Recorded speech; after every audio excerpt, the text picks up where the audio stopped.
유아 세례에 임하는 부모들의 마음이 어때야 되는지에 대한 건데요. 전체는 이제 크게는 이제 세 가지로 좀 구분을 해봤어요. 그러니까 이 자녀들을 내가 바라볼 때 어떻게 바라봐야 되는가라고 하는 질문이 그 첫 번째 질문이고요. 그 질문 때문에 우리가 해야 될 바른 태도가 나오고 또 잘못된 태도가 무엇인지에 대한 고민들 나올 수 있을 것 같습니다. 그리고 우리가 유아 세례라고 하는 거가 과연 어떤 근거가 있는지 다시 한번 더 살펴보는 게 두 번째 이야기가 될 것 같고요.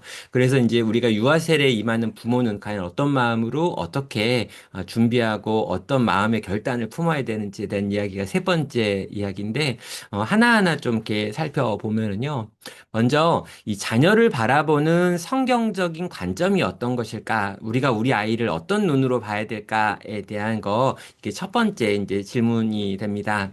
이 첫 번째 자녀를 바라보는 성경적인 관점은 뭐냐면요. 이 정말 이중적인 관점이에요. 하나는 우리 아이들이 죄인입니다라고 하는 생각을 반드시 가져야 합니다. 그러니까 지금 우리 애들을 좀 키우면서 어떤 느낌인지 모르겠어요. 우리 애가 천사가 아닐까? 뭐 이런 생각을 하는 분도 있고 종종 좀 오해하는 분들 중에 어떤 분들은 이제 우리 아이는 천재일 거야. 벌써 지금 몇 개월인데 말을 해. 막 이러는데 그 옹알이지 말 아니거든요. 그러니까 이 엄마나 할머니, 할아버지들이 오해하시는 것 중에 우리 아이는 정말 훌륭하고 다른 아이들과 다르다. 완전 대단하다라고 하는 생각을 종종 할 때가 있습니다.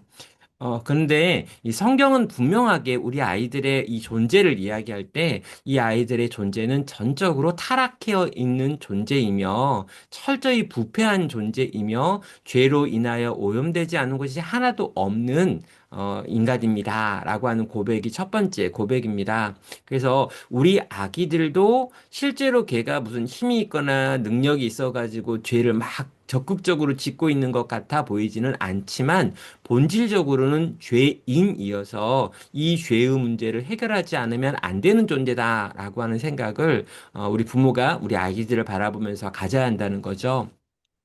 그러면 우리 아이들이 왜 죄로 인하여 오염이 되었을까라고 물어볼 때, 그 부모의 죄가 유전되었다라고 이야기하거든요. 그러니까 날 때부터 우리 아이들에게 죄가 있는 것은 그 대대로 인간이라고 하는 존재 안에서 이 죄라고 하는 것이 흘러 내려오고 있기 때문이다라는 거예요. 그런 의미에서 우리의 책임이 있는 거죠. 부모인 우리가 죄인이었기 때문에 우리 아기들도 이 죄가 유전되어 있고 죄로 인하여 오염된 채로 이 땅에 태어났다는 거예요. 그래서 우리가 이제 고민해야 되는 건 그거죠. 우리 아이가 죄인이라면, 그리고 이 죄의 결과가 사망이라는 걸 우리가 알고 있기 때문에 반드시 이 죄의 심각성에 대하여 우리 아이들에게 가르쳐야겠다라고 하는 생각, 그리고 이가 아직 죄인이기 때문에 이 죄인이 예수 그리스도를 인격적으로 만나고 그 예수님을 영접하여서 정말 생명에 있는 존재로 넘어올 수 있도록 하는 그 일이 우리에게 주어진 첫 번째 과업이구나라고 하는 생각을 가져야 되는 거죠. 그러니까 우리 아이들이 죄인이다라고 하는 생각이 없다면 실제로 우리는 이 아이들의 구원을 위해서 뭔가 열심을 내야 될 이유를 상실합니다. 왜요? 우리 아이는 그렇게 큰 죄인이 아닌 것 같다라고 생각한다면요. 근데 이 아이가 날 때부터 죄인이다. 그리고 이 죄가 우리 아이에게 있는 이유 중에 하나가 나로부터 시작된 것이다. 라고 하는 걸 기억한다면 우리는 이 문제를 해결해 주는 것이 너무 중요하다라고 하는 생각. 그러니까 믿음을 우리 아이에게 형성시켜 주고 예수 그리스도를 증거하며 이 예수가 너의 죄를 위하여 십자가에 달려 죽으신 분이시다. 라고 하는 걸 가르치는 이 일이 얼마나 중요한 일인지에 대해서 분명히 생각할 수밖에 없다는 거죠. 그래서 우리의 자녀가 죄인이다라고 하는 걸 알기 때문에 우리는 우리 아이들의 이 죄의 심각성에 대해서 앞으로 이 자라가는 과정 속에서 끊임없이 들려주고 보여줘야 되는 거예요.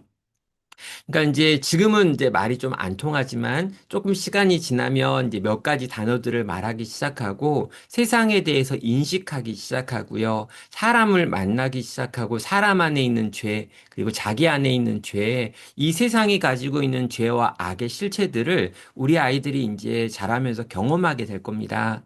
그런데 이렇게 경험하게 되어지는 세상에 대해서 부모가 성경적인 관점을 가지고 있으면서 이렇게 망가진 것, 또 이런 고통의 이야기들, 이런 세상이 부조리한 것들을 만나는 아이들에게 이러한 것들이 인간 안에 있는 죄, 그리고 그 죄로 말미암아 생기는 결과들이며 이 죄가 너 안에도 존재하고 언제건 이 죄가 너로 하여금 이 죄를 짓게 만들 수 있다라고 하는 것들을 차근차근 들려주고 가르쳐 줄 수 있도록 나 자신을 준비하는 것, 이게 부모가 해야 될 고민 중에 하나인 거죠.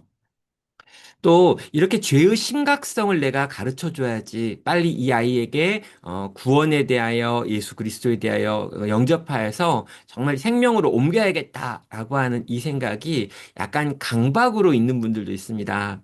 그래서 정말 이렇게 과격한 방식으로 우리 아이들에게 어떤 예수님을 영접하게 만들려고 막 하시는 분들도 있어요. 그래서 이제 그런 분들은 이제 여러 가지 고민을 하다가 이제 만들어낸 방법 중에 이제 아이들을 데리고 어떤 수련회에 갔는데 그 수련회에서 실제로 아이들의 눈 앞에서 양을 잡는 모습을 보여주는 거죠. 그래서 막 눈 앞에서 양을 이렇게 잡고 피를 쏟고 양이 죽고 그 양을 태우는 과정들을 보여주면서 이게 너네의 죄 때문이고 이 양은 너 때문에 죽는 거야 라고 하는 어떤 충격요법. 그래서 예전에는 그런 것들 되게 많이 했던 것 같아요. 그래서 이제 막 정말 지옥을 보여준 다음에 그 지옥의 공포를 느끼게 한 다음에 너는 이런 지옥에 가기 싫으면 예수님을 영접해야 돼 라고 하는 방식.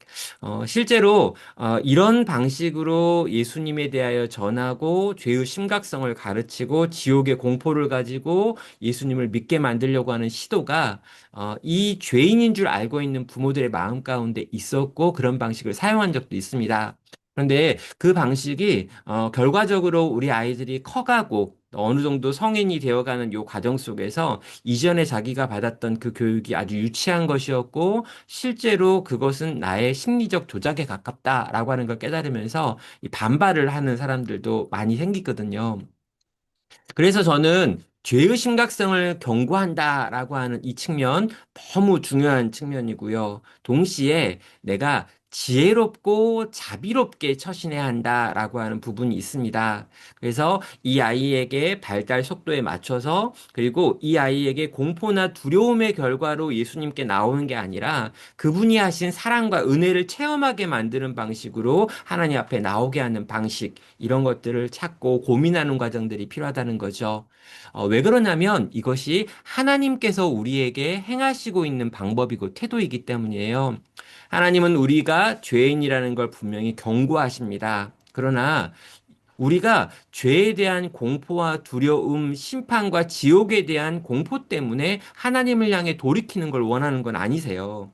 그래서 이 죄에 대한 경고뿐만 아니라 하나님의 사랑과 은혜, 그리고 계속해서 비치시는 그분의 이 불가항력적인 은혜의 결과로 우리가 예수님께 도왔다는 것 기억하시면서 우리 자녀를 대하는 태도도 이 양쪽의 생각을 둘 다 갖고 있어야 됩니다.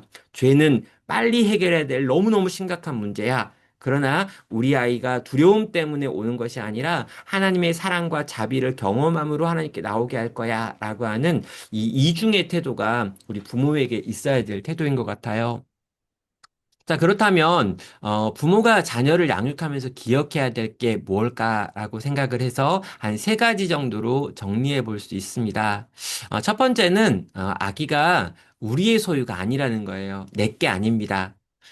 내게 아니라 하나님의 것이고요. 하나님이 우리에게 잠시 맡겨주신 선물이고, 그래서 우리는 그 맡고 있는 그 기간 동안에 청지기의 역할을 하는 거예요. 하나님의 겁니다. 그래서 하나님의 소유된 그가 하나님의 뜻을 쫓아 하나님의 뜻대로 살아가도록 만드는 과정에 내가 지금 쓰임을 받고 있다는 생각이에요. 절대로 나의 것이 아닙니다. 라고 하는 고백이 우리에게 있어야 합니다.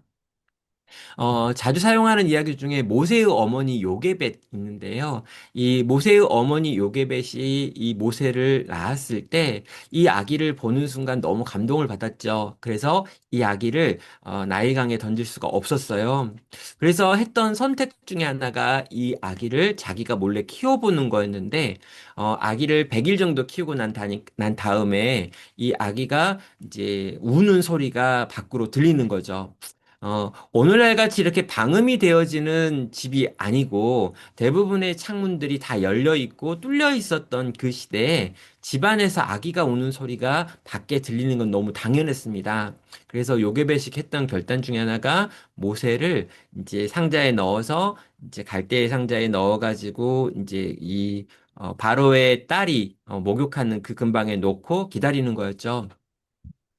그 장면에서 우리가 생각할 수 있는 것 중에 하나가 뭐냐면은요, 모세의 어머니 요게벳은 모세가 자기가 낳은 것 맞아요. 내가 지켜야 될 내 생명을 걸고 보호해야 될 것 맞습니다. 그러나 내가 내 능력과 내 힘으로 할 수 없는 상황이 발생했을 때 온전히 이 아기를 하나님께 내어드려서 하나님이 이 아기를 지키시고 돌보실 거야라고 하는 것을 믿음으로 그리고 행동으로 증명했다라는 거죠. 하나님의 소유기 때문에 하나님이 하나님의 방식으로 지킬 거야 라고 하는 믿음이 그의 그 선택과 결정을 할 수 있게 만들었습니다.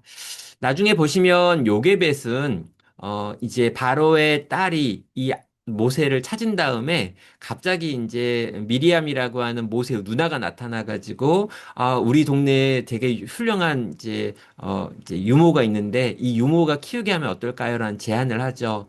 아마 이 바로의 딸이었던 이 이제 모세의 이제 양 어머니죠. 이분도 이 요게벳이 누군지 알고 있었을 것 같아요. 그런데 다 속기로 결정한 거죠. 그래서 아마 인류 역사상 최초로 자기 아들한테 젖을 먹이면서 돈을 받았던 사람이 요게벳이 되지 않았을까라는 생각도 합니다. 그러니까 하나님께 맡겨드렸다고 하나님이 가져가지 않으세요. 그러니까 약간 오해하시는 분들이 있어요. 하나님께 맡겨드리면 하나님이 가져가고 내 거 아닐 거 아니야. 근데 의외로 하나님께 맡겨드려도 하나님은 거의 가져가는 경우가 없습니다. 그리고 그것들을 더 온전히 준비시키고 훈련시켜서 그 목적과 뜻대로 그 안에서 당신이 빚어가시는 거죠. 그래서 어머니가 너무 많은 걸 책임지려고 하실 필요도 없고요. 내가 그걸 해야 한다라고 하는 부담, 그리고 우리 아이의 모든 걸 다 책임지는 그런 엄마, 세상에 존재하지 않는다는 거 아시고 내 소유가 아니기에 하나님께 맡겨드립니다라고 하는 마음 있으면 좋겠고요. 두 번째는 자녀를 잘 보살피고 훈련시켜서 내가 하나님께 이 아이를 올려드리기 위해서 내가 이 자리에 있다라고 하는 마음 늘 또 기억해야 되는 거죠. 내 소유가 아니고 나는 잠깐 이 아이를 담당하고 있습니다. 음, 이 생각도 되게 필요한 생각 같아요. 내가 잠깐 우리 아이가 클 때까지. 그런데 이게 신앙적으로는요. 한 15살 정도가 되어서 우리 아이가 자기 입술로 자기 신앙을 고백할 수 있게 되어지는 그 입교의 시간까지를 내가 신앙으로 훈련시킨다라고 생각하는 게 지금 우리가 말하고 있는 유아 세례와 관련해 가지고 우리가 보는 내용이에요. 그러니까 정말 신앙 안에서 이 아이가 자기의 입술로 신앙을 고백할 때까지 난 도와줄 거야 라고 하는 거고요. 그게 이제 유대인들은 그걸 한 15살 정도로 봤고요. 우리도 그래서 한 15살 중학교 2학년 정도로 보고 그 전까지 내게 맡겨진 역할이 있어 라고 생각하며 그 역할을 감당하는 거죠. 네, 정리하면 그렇습니다. 정말 우리 아이들을 하나님의 자녀롭게 성숙시키는 책임을 가진 청직이다라고 하는 거 정리할 수 있어요. 그래서 우리 부모님들이 우리 자녀들에게 이 자녀가 자라나는 과정에서 자주 해줘야 될 말 중에 하나가 이런 이제 선언이 있습니다. 너에게는 마귀나 세상을 섬길 권리가 없다. 너는 하나님을 섬기는 것이 너의 의무야. 하나님이 너를 소유하고 있고 너는 언약 자손이야. 라고 하는 이야기를 이제 계속해서 들려주는 거죠. 아이가 이걸 알건 모르건 상관없습니다. 그런데 이 아이에게 계속 들려주는 거예요. 너는 언약 자손이야. 하나님이 너의 주인이시고 하나님이 너의 진짜 아버지셔. 그 하나님을 섬기는 게 너의 의무야. 세상이 아무리 반짝거려도 하나님이 너의 주인이시고 너는 그 하나님 뜻대로 살아야 돼라고 하는 이야기들을 정말 이 아이가 나중에 얼떨결에 말할 수 있을 만큼 자주 계속해서 반복해서 우리 어머님들이 품에 안고 들려주어야 될 것 같습니다. 그런 거 있잖아요. 무의식 속에 자리한 이야기들. 정말 내가 어렸을 때부터 계속 경험했던 어떤 모습, 어떤 말, 어떤 선언들이 실제로 인생의 평생에 영향을 미치는데요. 지금 여러분이 안고 있는 그 아이에게 들려주는 그 목소리, 그 톤, 그 표정, 그리고 그 언어들이 나이의 평생에 영향을 미친다는 거 기억하시면서 이 아이에게 심겨줘야 될 바른 정체성, 을 계속해서 고민하시고 말해주시고 들려주실 수 있는 여러분이 되시면 좋겠습니다. 자, 그렇다면 언약 자손을 키우는 부모의 태도, 이게 나왔죠. 위에 있었던 내용을 좀 정리해가지고 하는 건데요. 하나는 방임이라고 하는 잘못된 태도가 있고요. 다른 하나는 성급함이라고 하는 잘못된 태도가 있습니다. 이 방임은요, 내가 뭐 이런 거 가르치냐라고 하는 거예요. 주로 아빠들이 자주 나타내는 반응인데, 네가 다 해! 이렇게 해놓고는 아무것도 안 하는 아빠들이 있습니다. 그래놓고는 자기는 돈 벌어오니까 그런 의무, 애들이랑 놀아주니까 그런 신앙적 관련된 이야기들 이런 건 안 해라고 이야기하는데 안 된다라는 거죠. 그래서 이 부모가 신앙에 있어서 전수할 제1 책임을 가지고 있습니다. 교회가 분명히 있고요. 교회 공동체 안에 또 우리 소그룹이라고 하는 게 있고 또 교회 안에 이 아이들의 또래에 맞게 하는 훈련 프로그램들과 교육 과정이 있지요. 영아부가 있고 유치부가 있고 또 제 초등부 뭐 중등부 다 있습니다. 그런데 생각해 보시면은요, 거기에 그 아이들이 앉아 있는 시간이 실제로 일주일에 한 시간 조금 넘으면 1시간 반 이거예요. 그러니까 절대적으로 이 아이들이 경험하는 세상의 시간들 속에서 이 아이가 교회 안에 들어와서 교회 훈련을 받을 수 있는 절대적인 시간의 양이 너무 부족합니다. 그래서 신앙교육이 교회에서 일어나는 것 물론 필요하지만 이게 이 전체 신앙교육에서 어느 정도 차지할까라고 생각하면 너무 적은 부분인 거죠. 나눔교회도 계속해서 이제 주일학교 교육과 관련해서 고민들을 하고 있고 여러 가지 열심을 낼 겁니다. 그런데 우리가 하는 이 주일날 하는 교육이 끝이 아니고요. 부모들을 잘 교육해서 그 부모들을 통해서 주중에 우리 아이들을 교육하는 것도 실제로 우리 주일학교 교육에서 굉장히 중요한 요소고 나눔교회도 그걸 하고 있다는 거죠. 그래서 절대로 우리 아이의 신앙의 영역은 내가 담당하고 내가 이거에 주고 내가 도움을 받을 수는 있지만 누군가한테 위임하거나 위탁할 수 있는 영역이 아닙니다라고 하는 거 반드시 기억해 주셔야 합니다. 그러니까 여러분이 신앙을 전수하지 못했는데 여러분의 교회가 우리 아이에게 신앙을 전수하는 건 거의 불가능한 거죠. 그리고 만약에 이제 코로나나 이런 상황들이 발생해가지고 실제적으로 아이들과 만날 수 없는 상황이 되어버릴 때는 부모들의 영향이 더 절대적이 되는 것 같습니다. 그래서 이런 시기들까지 떠올리면서 절대로 신앙에 있어서 내가 이 가장 우선순위가 있다. 첫 번째 책임은 나에게 있다라는 생각 해주셔야 되죠. 두 번째는 급하게 구원의 확신을 주려고 하는 부모의 성급함이라고 하는 것도 있습니다. 그래서 아이들에게 아주 빨리 영접 기도문 따라하게 만드는 거예요. 애가 고민할 생각을 하지 않고 일단은 영접 기도부터 해야 돼. 라고 하면서 이제 명목상의 그리스도인을 만들어 버리는 거죠. 그리고 이런 과정에서 다양하게 막 내가 쓸 수 있는 방법들을 막 쓰는데 아이에게 때로는 그게 폭력이 되는 경우들도 있는 것 같습니다. 그러니까 제가 이제 한참 이제 어떤 이제 열심히 있었을 때요. 우리 아기가 이제 4살인데 저희 집에 있는 아이 4살짜리 아이한테 너는 죄인이야. 너는 영원한 심판 가운데 들어갈 수밖에 없고 정말 영원한 지옥의 불 가운데 들어가서 지글지글 타는데도 안 죽게 될 거야. 그러니까 빨리 예수님을 믿어야 돼. 많은 이런 이야기를 4살, 5살 때 막 했던 기억이 있습니다. 그때 이제 읽었던 책들 중에 그런 책들이 있어가지고 아이들의 회심 이야기 이런 이제 청교도 책을 읽다가 감동을 받아가지고 제가 그렇게 해봤는데요. 제가 내린 결론은 뭐였냐면 애들이 아빠를 싫어하더라고요. 아빠는 맨날 나보면 죄인이라고 그런다고 싫어하고 실제로 그런 방식으로 아이의 마음 가운데 새겨진 기독교에 대한 어떤 가르침이 폭력적으로 기억되어지고 나중에 그것이 어려운 또 이렇게 마음을 또 표현하는데 쓰여지기도 하는 걸 보면서 성급해서는 안 되는 거구나. 그리고 이 아이가 진지하게 이걸 고민하고 숙고하고 때로 돌아가는 것 같은 답답한 시간을 지나갈 수 있도록 이 영혼에도 여백이 필요하고 사춘기가 필요하구나라는 생각을 저도 했었습니다. 네, 그래서 두 가지 잘못된 태도는 내가 방임하는 태도 안 되고요. 또 성급하게 구원의 확신 주려고 해도 안 된다라고 하는 거. 그렇다면 바른 태도가 뭐냐? 시편 127편 3절입니다. 보라 자식들은 여호와의 기업이요 태 열매는 그의 상급이로다.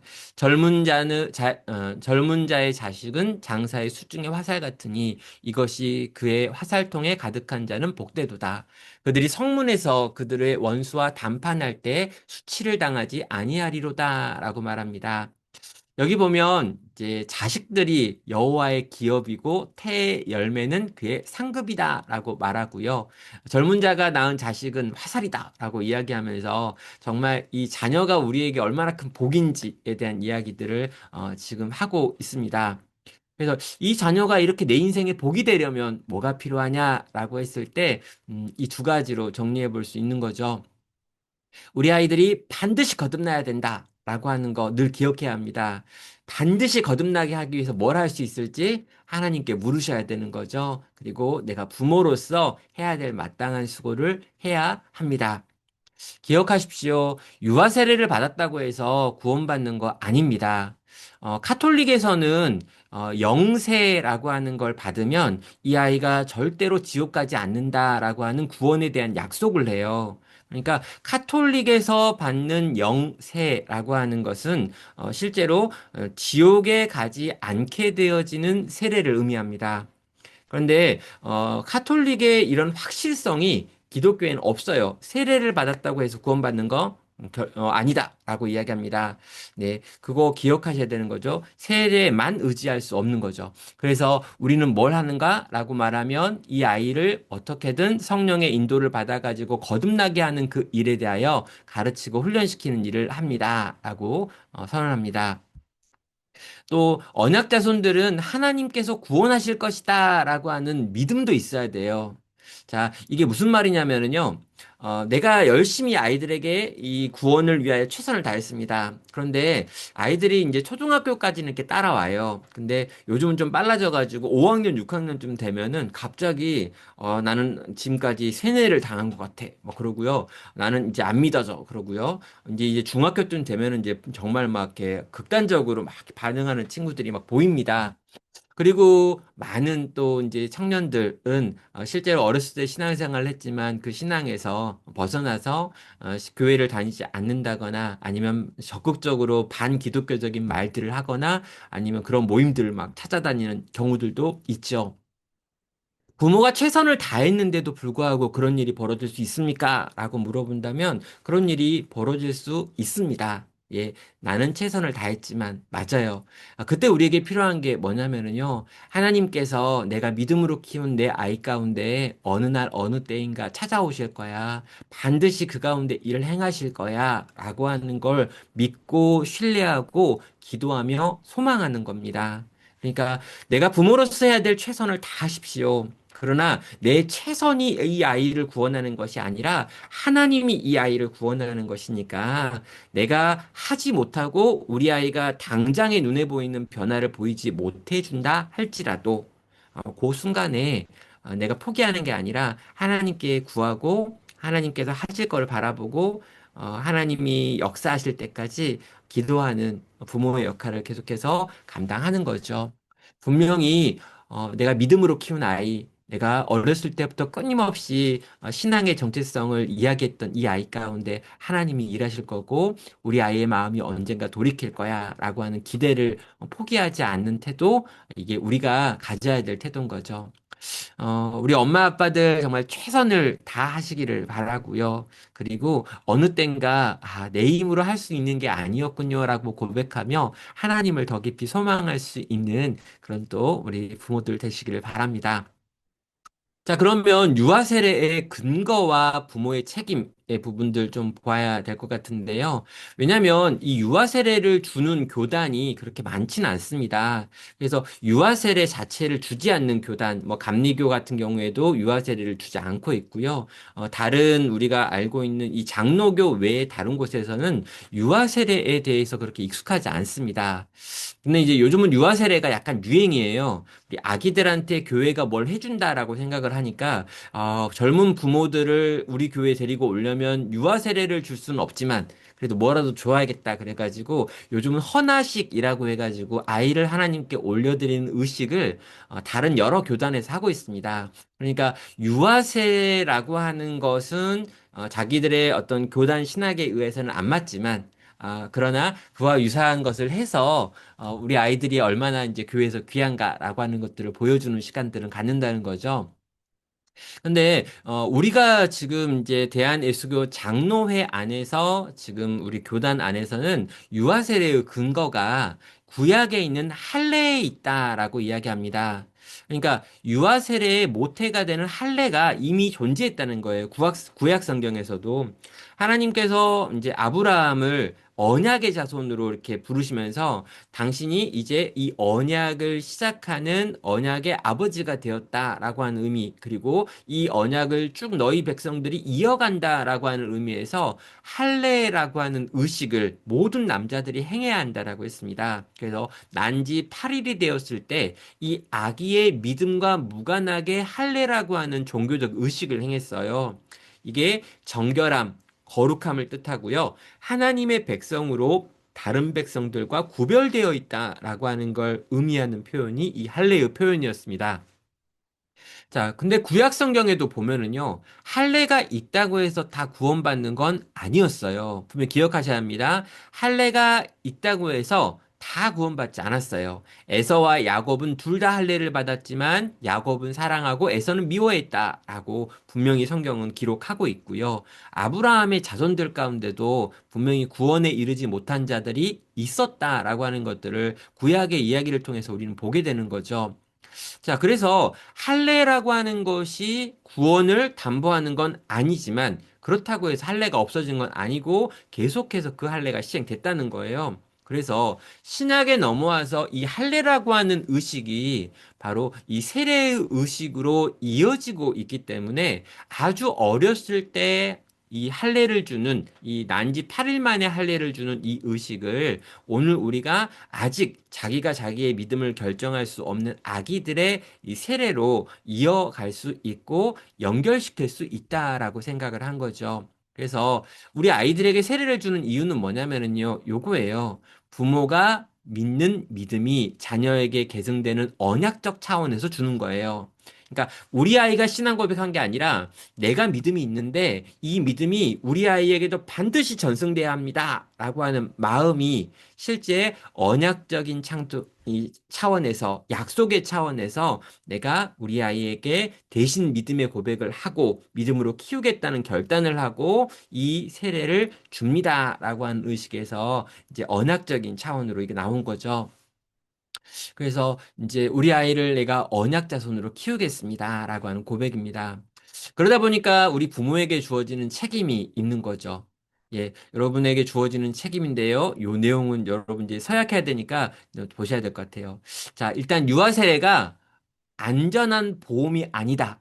기억하세요. 유아 세례를 받았다고 해서 다 믿음을 갖게 되는 것도 아니고 천국 가는 것도 아닙니다. 완전하지 않아요. 자, 그렇다면 왜 유아세를 주는가? 유아세례를 통해서 자녀 양육에 대한 엄중한 책임이 부모에게 부여되는 거예요. 내가 우리 아이를 정말 믿음으로 키우겠습니다라고 하는 걸 하나님 앞에서 부모들이 결단하는 거고요.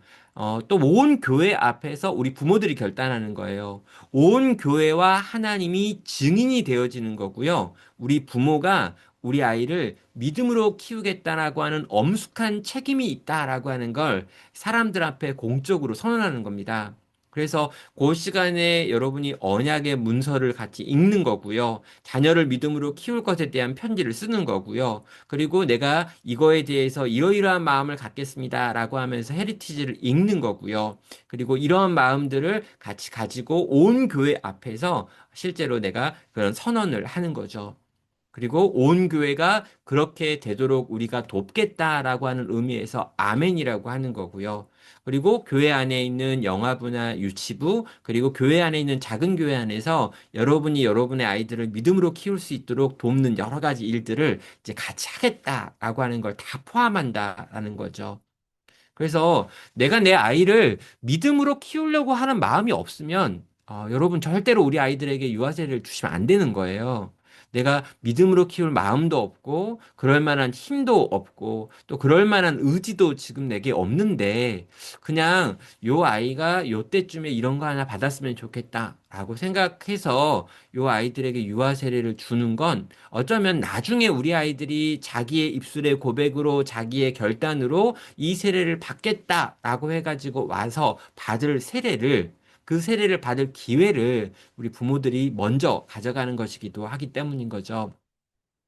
저는 그래서 이 시간에 이 교육을 받고 또 같이 헤리티지를 읽고 우리 아이들을 위해 기도하고 정말 내가 믿음의 어른으로 믿음의 부모로 살아야겠다라고 하는 마음의 결단을 품고 기도하셔야 된다고 생각을 하고요.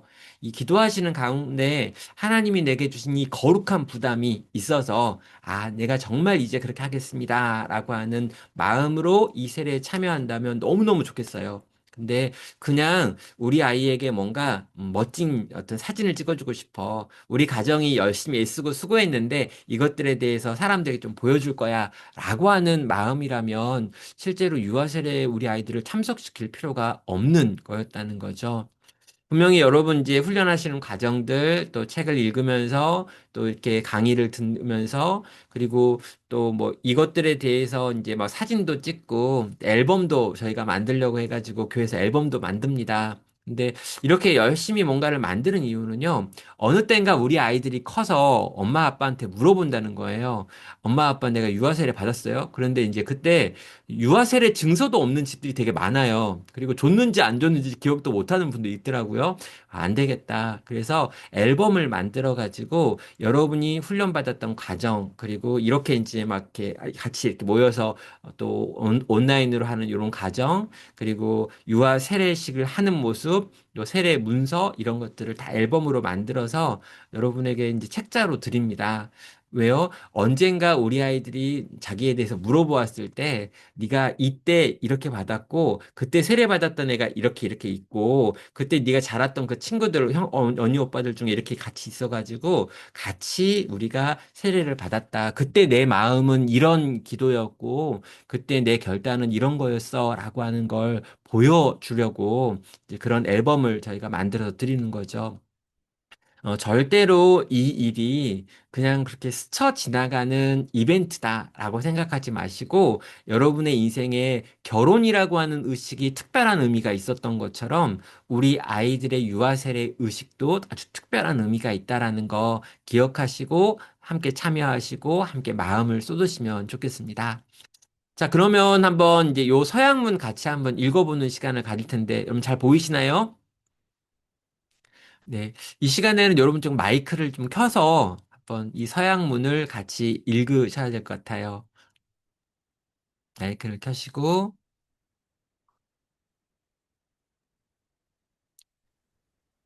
네, 이거는 이제 아마 제가 여러분에게 이제 그 유아 세례식 당일날도 이렇게 읽어 드릴 수 있는데요.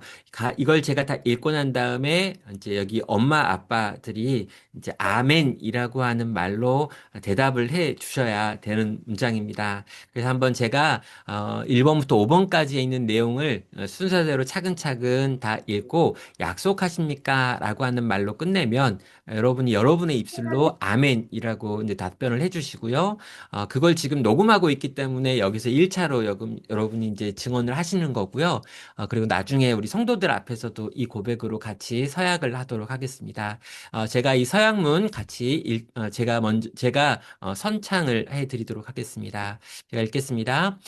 당신은 이제 당신의 아이를 기꺼이 하나님께 바쳐드리며 또한 이 아이에게 경건한 삶의 모범을 보이기를 힘쓰며 그와 더불어 기도하고 그를 위하여 기도하며 우리의 거룩한 신앙의 교리들을 그들에게 가르치며 또한 하나님께서 정하신 모든 수단을 다하여 주의 교양과 훈계로 그를 양육하기에 힘쓸 것을 하나님의 은혜에 의지하여 겸손히 약속하십니까? 아멘. 아멘. 네. 네, 아멘으로 화답을 하셨습니다. 네, 맞습니다. 정말 우리 아이들을 하나님께 올려드리고요. 정말 경건의 본이 되어 주시고요. 더불어 기도하고 위하여 기도하시고요. 또 아름다운 신앙의 교리들을 아이들에게 가르쳐 주시고요. 또 교훈과 훈계로 이 아이들을 잘 믿음으로 양육하여 주시기를 바라고요. 이 일에 있어서 하나님의 은혜가 아니면 감당할 수 없다는 거 기억하시고 그 은혜에 붙들려서 이 아이들 잘 믿음으로 키우시기를 바랍니다. 네, 유아 세례는 끝이 아닙니다. 유아 세례 이번에 좀 빡셌어 이렇게 하면 안 되고요. 내가 이때 받았던 어떤 교육 또 이때 생각했던 여러 가지를 가지고 이 아이를 앞으로 이제 키워가는 거예요.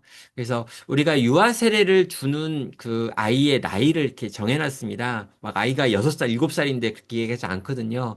왜 우리가 아이가 36개월 이전에 있는 아이들에게 유아 세례를 주냐면 요때부터 이제 본격적으로 엄마 아빠들의 이 아이들을 위한 신앙 교육이 시작되어져야 될 시기이니까 이전에 같이 시작하자는 겁니다. 그러니까 우리가 우리 아이를 믿음으로 키우겠다라고 하는 것에 대한 시작점으로 이 유아 세례 의식을 삼는 거죠.